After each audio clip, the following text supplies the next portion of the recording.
I tried on 2 different occasions to grow corn in my garden, and it would not sprout.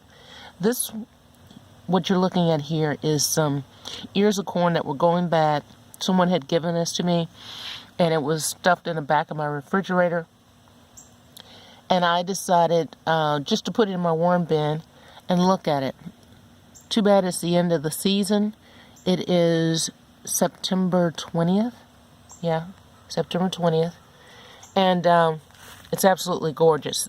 There have been several flocks of geese flying south.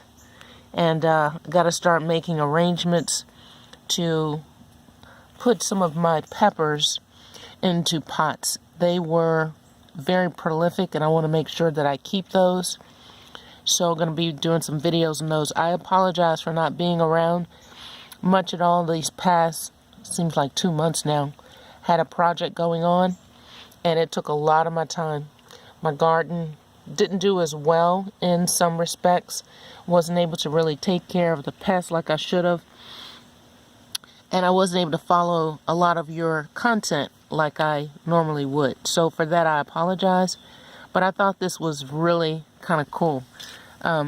Give you a perspective here as to how tall these sprouts here. But like I said, I could not get corn to grow at all in my garden.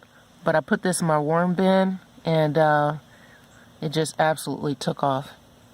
Hope everyone is having a great day and a great fall.